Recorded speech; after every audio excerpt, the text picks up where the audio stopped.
My'Chelle Show. I am your host, Shika My'Chelle, founder and CEO of 501c3 nonprofit organization, Beautifully Unique Incorporated, and owner and CEO of inspirational brand Inspired by Shika My'Chelle. Today, this guest that's sitting beside me, we have pushed this back twice. Not to her doing, but we have pushed this interview back twice, and I am so excited to have you here in the studio. Beside me is Miss Renee Williamson. Hello, the amazing Miss Renee Williamson. I'm so happy to have you. I'm indeed, excited to be here and honored to be here. I really am. This is a new step, new level. New step and new level. Deserving. For me, when I started, when God gave me the vision for this show, it was bigger than just a regular, show talking about foolishness. But one of the things that I wanted to implement on this show was Testimonial Tuesdays. And it was important for me to, it's great to have, conversations and talk about topics and things like that. And it's great information, but it's even more important to have people on this show that are real life people that are dealing with or have dealt with real life issues that would have broken most, and you being someone that I've had the pleasure of knowing for quite a few years, you've always been a bright light. No matter what you've gone through, you would never be able to see it in your face. And that, that's something I've always admired about you. So when it came time for me to sit on this platform, I knew that you were someone that I absolutely wanted to reach out to. And you were like, what? I'm like, yes, you. It is your time. But I'm not going to tell the people who you are. I'm going to allow you to kind of elaborate on who Miss Renee Williamson is. Who is Renee Williamson? Well, first and foremost, I am a child of God. I am a single mother of 6. I am a grandmother of 1. I work full-time. I went to school full-time grandmother. And I just love the Lord. It's been a rough journey, continuing every day to be a rough journey. And like Shika said, I'm so glad that I don't look like what I've been through. Oh, Jesus. Because I've been through a lot. Yes. That many people come to me and they say, you are so strong. And when I get home behind the closed door, I don't see that I am strong. But on the outside, I look mighty strong. But to begin to tell you that part of my journey, it's been rough with the, coming up with 6 children and working and not having a car. I've been homeless. I've not had enough to eat, but my children ate because they came first. Education has always been my key, working and just being a mom in itself. There is no book on being a mother. So when I have to come across all the things that came in my way, I just had to figure it out. And that's the hardest part of trying to figure out. And you see your children maybe struggling and you're just trying to put a smile on your face. And me, I started as a teacher assistant and I go to work and take care of everybody else's child, knowing that when I got home, I had to take care of mine. That's right. And so, a little difficult. That's basically, I think that's who Renee is. I'm not even sure anymore. It's so funny that you just said that part because, oh goodness, we're not going to start this early. See, we're starting a little early. It's so funny that you said that about being a mom. And I think one thing about being a real mom, let's be clear, not just having a child, but actually being a real mother. When your child is hurting, the one thing that we want to do is fix it. And unfortunately, we can't. And that always, I don't know for you, but that has always made me feel like a failure in that aspect. Like, I can do all of these things and I can be all of these things, but the one thing that I can't do, they think that we're super mom. Yes. And when we can't fix what's broken inside of them. Starting early. And we're starting early. We are live. And if you are just tuning in and you have not tuned into this show before, one thing about the Inspired with Shika My'Chelle show is we are transparent. You probably are at home with your tissue box, because if you're not, get it, because this is going to be the show that's probably going to make you tear up a little bit. But I believe in transparency. I believe that when we walk in transparency and we tell our stories, we're better in position to help somebody else. Most definitely. And that's why all of the stuff that came up that tried to block this show from happening today, I knew that I had to push through. I told you I'd be in the hospital bed. Renee, you come into the hospital and we're going to do this show from the hospital, because this has to be done. It has to be said. People have no idea what you've walked through, and we're going to get into that. But just to have you here and as a pillar of strength, and you've been there, you've been one that, as I was going through that has contacted me, and that's such a blessing. People forget. It's like once the funeral is over, everybody goes back to their own lives, and you're left still grieving. You're still trying to pick up the pieces, and you still are mom. Yes. You still have to be mom, in the midst of everything. You dying, and like a part of you dies. Like over the course of the last 5 years, most people know I've lost, grandpa, my husband, then my mom, and people are dying around you, and you have to try to find that. And that's where faith comes in. You have to try to find that thing that keeps you, that sustains you, so that you don't go too far to the left, even though inside you have died. It is most definitely. Yeah.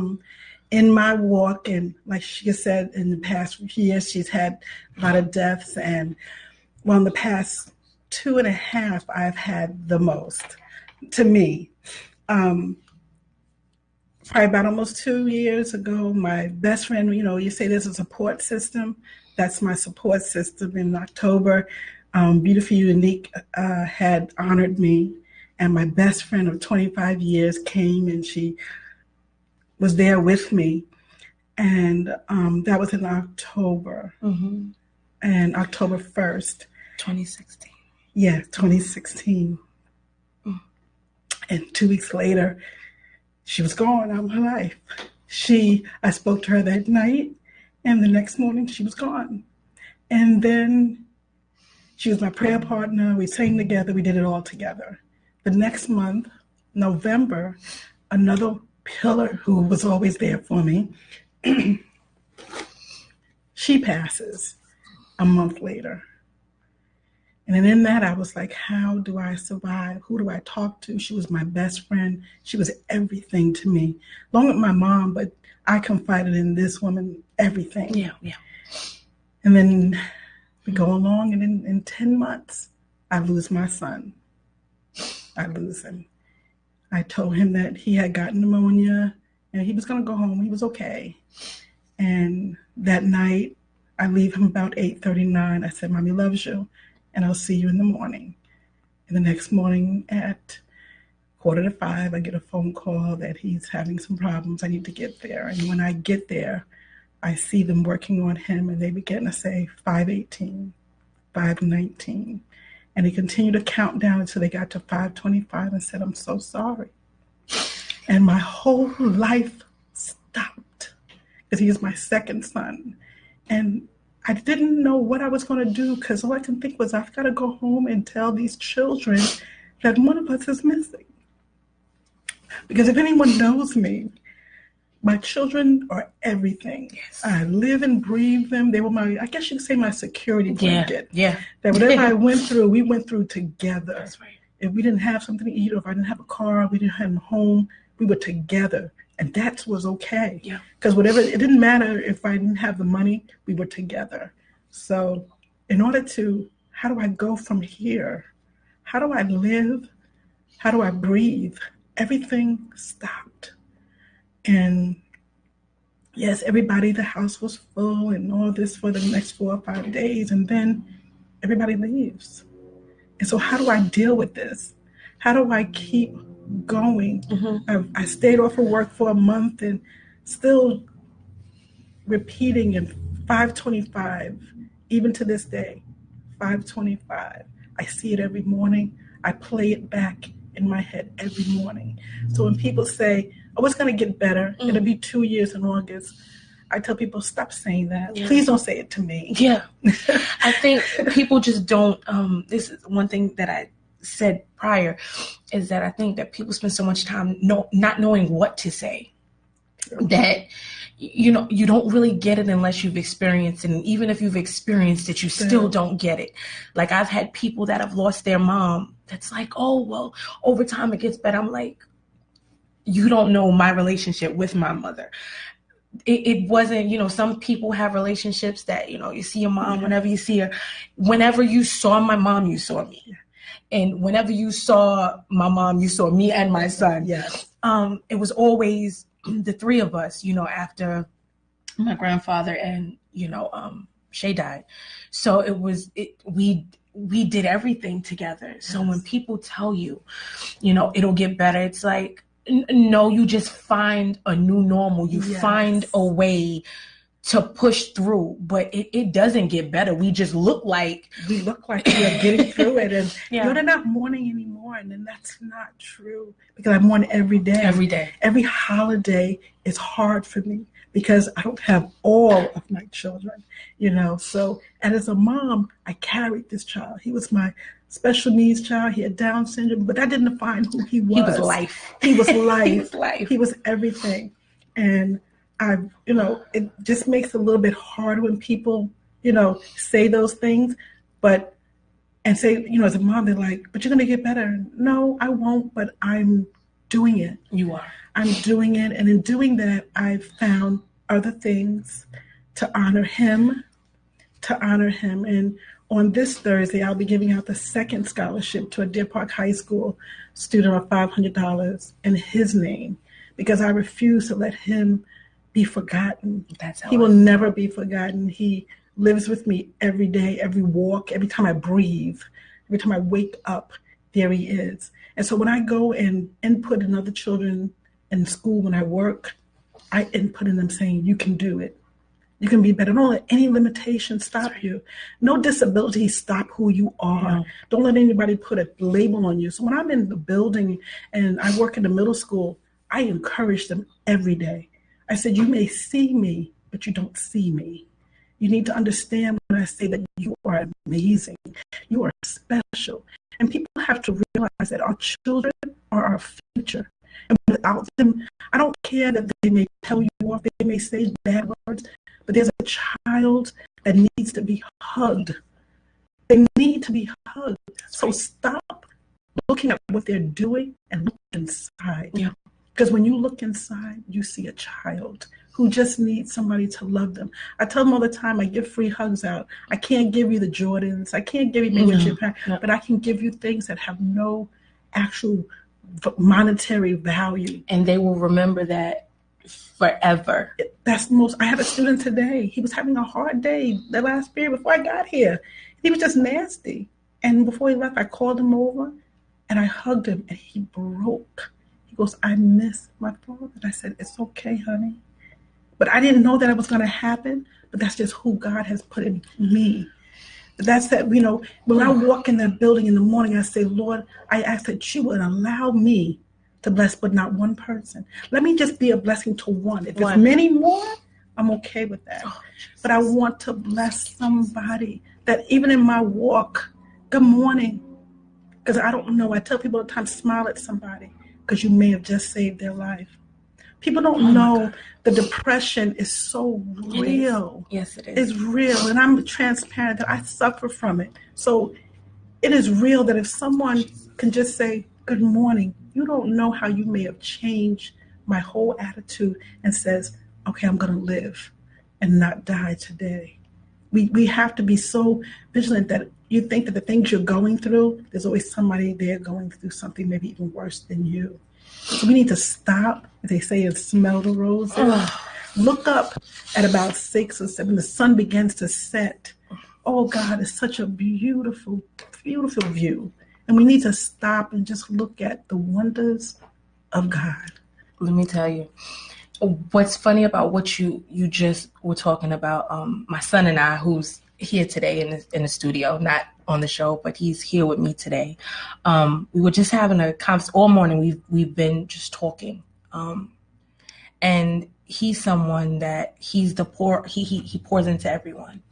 And I gave him the analogy because he's 19 and he's like no one I've ever met in my life. Like I look at him and I'm like, I'm going to be like him when I grow up, because he's just the most humble creature. He just pours in to everyone, and he doesn't really get that back. And he gets that from me and who I got from my mom, who she got from my grandmother.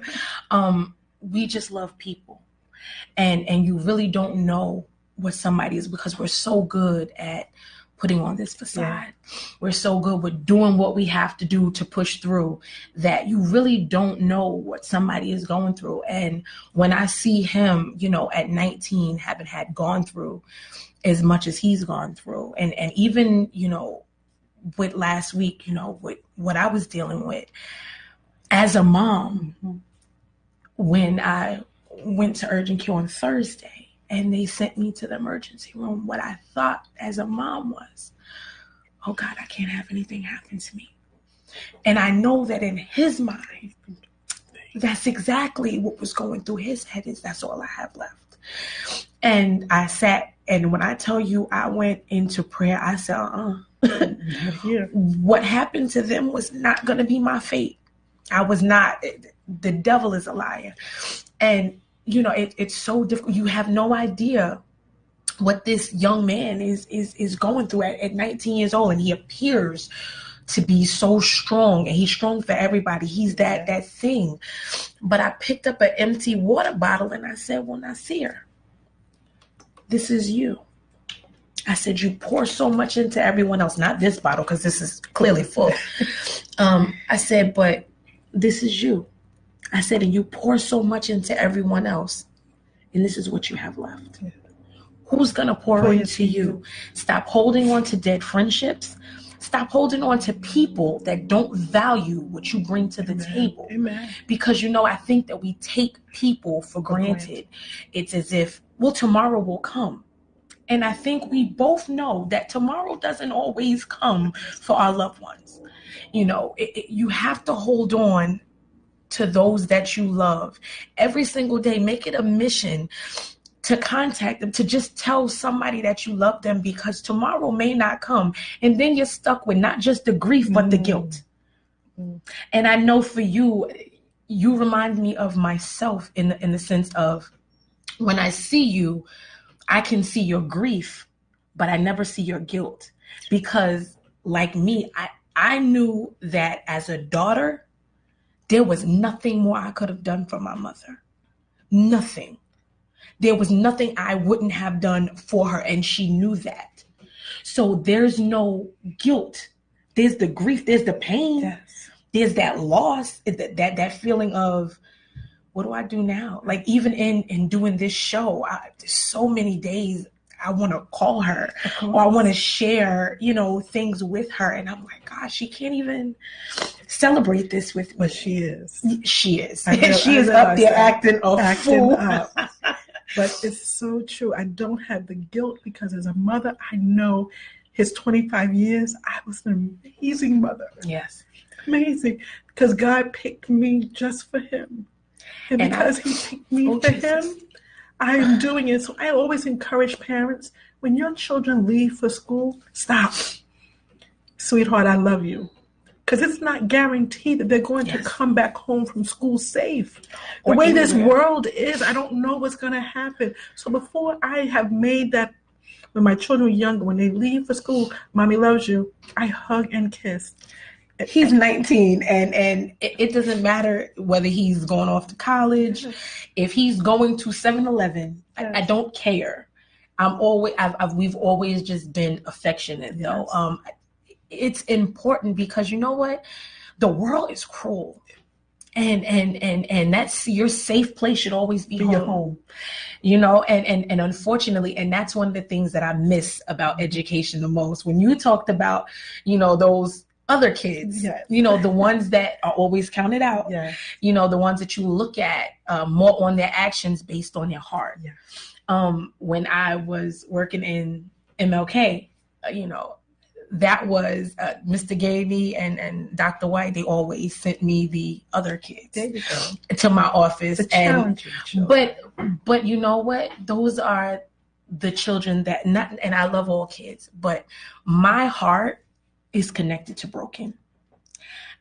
Send me the broken people. And that's one of the reasons why I thank God for blessing me with this platform, because it allows me to connect to the broken and in some ways help to start that process of healing.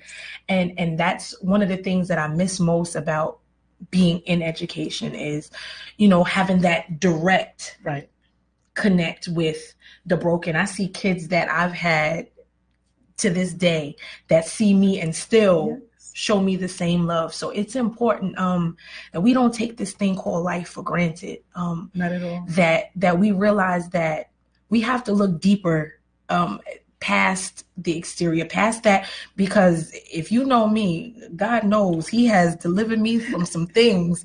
I thank God that I am not who I used to be, but I am still a work in progress. I ain't a killer, but don't push me. But I always tell people, it's education though. And I always tell them, I say, I don't know who's walking in this hallway, because there could be a Malcolm. There could be a Barack. They were children. They were children. President Barack, he told you he was, he acted up a little bit here and there. They were children. But who's to say that those are not walking in this hallway, that our senators and our legislators are not walking in there, our judges and our doctors. Come on, somebody. But what it is we're so busy judging. And it's like, if we take, for me, I know the type of kid that I was.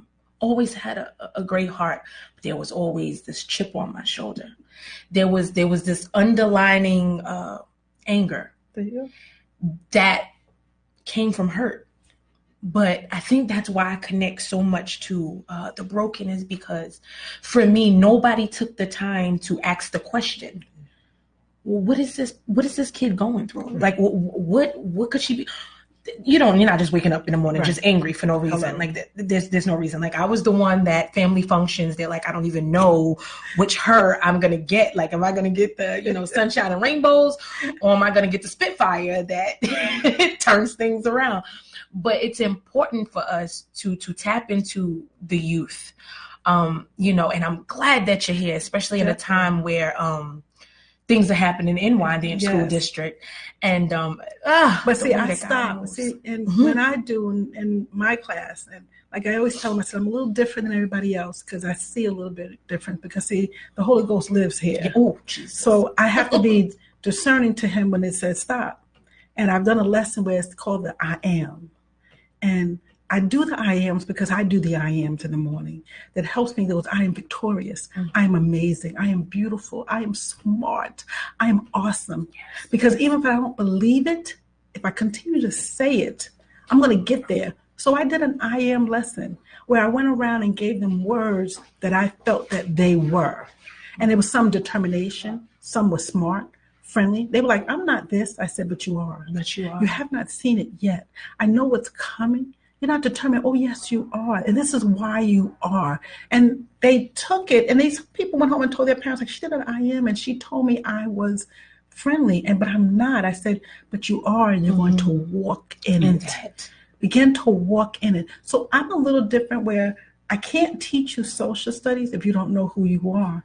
I can't teach you anything unless I know that you begin to know that you are smart. Yes. You are amazing. I don't care that the grade tells you got a 35. because you are an amazing That's a test. person. That is so okay. true. So, and I do that. I will stop and continue to let them know, you guys have to get it together, because the world out there, they're not caring that you are angry, but say, I'm having a bad day. Use your words in the right way, and someone's going to listen. So I choose to be that kind of a person, because I see that I've been there now 13 years in the middle school. And like you said, those children that are challenging come through our way, but there's so much more to them. Yes. And all they need is like I said, when I hugged that young man today and he broke in my arms, I was like, that's it. That's what I needed, because I knew there was something. He was nasty and angry, and I'm like, what did I do to you? But then at the end, I called him over and I hugged him, and and I said, Jesus.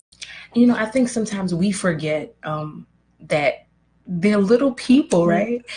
We forget because how we are when we they're not. But I think that as adults, sometimes we forget that we have bad days. We forget that we're moody, and we are sometimes despicable human beings. Like we sometimes. I told him that today. I was like, you see how you did? I said, there are days that we feel like going, I said, but we can't. I think that we crazy. That's right. I said, but you can do that.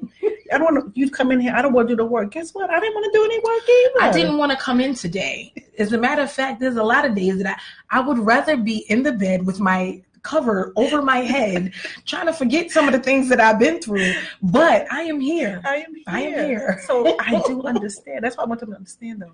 We are people. Yes. And that's why I became very transparent with the children, because they see you as, this Miss Williamson. Yeah, but did you know what I went through? Did you know that maybe today Miss Williamson had to deal with, and I cried all the way to work because I still missed my son?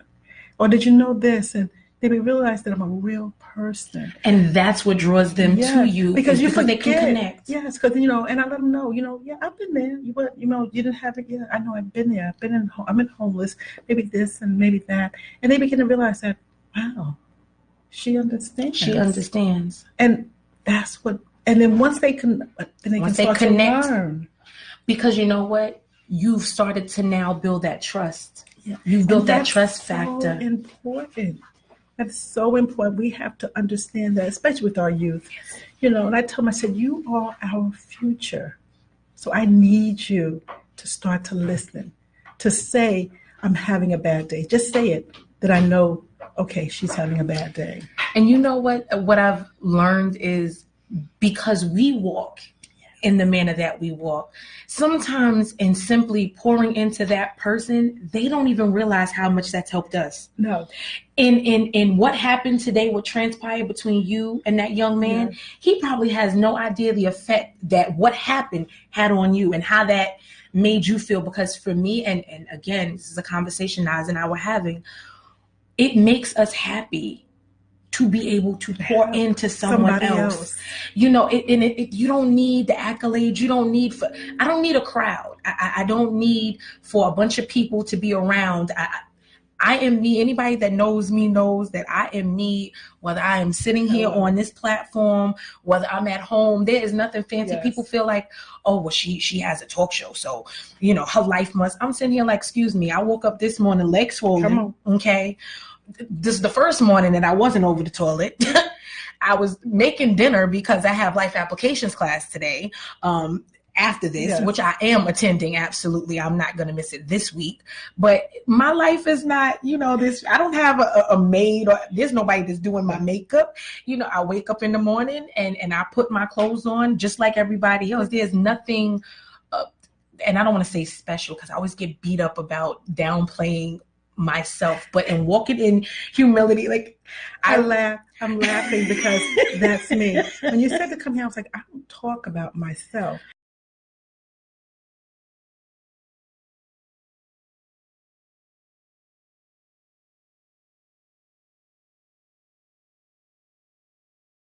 That this is the degree that saved my life. Oh, Jesus. Because I started the degree that September, and then I lost Cynthia, and then I lost CJ. So I was like, do I keep going or do I stop? And I said, okay, if you keep going, it's going to keep you busy. It saved my life.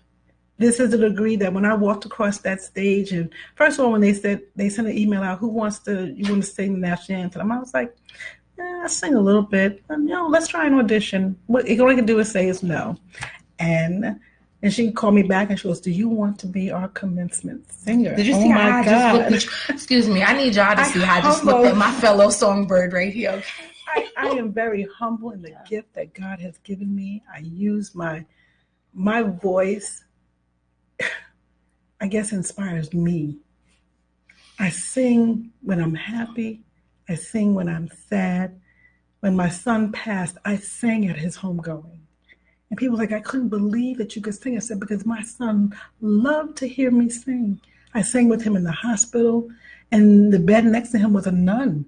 And the whole floor, turned around one morning, and they had all stopped because we were having church. That's right. I just sang worship to my child.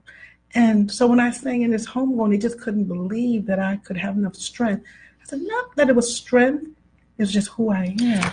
God gave me this voice to break yoke, and that yoke is mine as well as anybody else. That when I get up to sing, I said, Lord, if you would just touch somebody, that somebody may need to hear whatever comes out of my mouth. And I always say, let Renee die and you arise. Every time before I sing, because this voice does not belong to me. Does Renee sing? No. But with his spirit, I will lift him up at all times. And that's all that I know. And people, in school I sing and whatever, because like you said, I'm not playing it. This is just who I am. This is my walk that I've been through. And wherever I go, I will spread the word. And even in that, I kept on in the hospital to say, I need a mustard seed of faith. And, I'm praying, and it didn't work where I thought that it would. But God is still God in my life. And people say, could you still, I remember Cynthia saying that, but if it took him, Renee, I said, God is still God. He's still God. And I think that's, in you speaking, this is why it was important for me to have you here, because for you, our spirits mirror each other, and especially you've been the same humble creature since I met you, the same, and that's why it was important for me when we did our Women of Empowerment. One thing about Beautifully Unique's Women of Empowerment was we wanted to focus on women that are often overlooked. Because a lot of times with awards, it becomes a popularity contest. Yes. And it's really not about who really is down in the dirt. My mother served Wyandanch school district for 30 plus years and never once got an accolade. And guess what? It's okay. It's okay. But guess where she did get it? She was in the same class as you, Beautifully Unique Incorporated.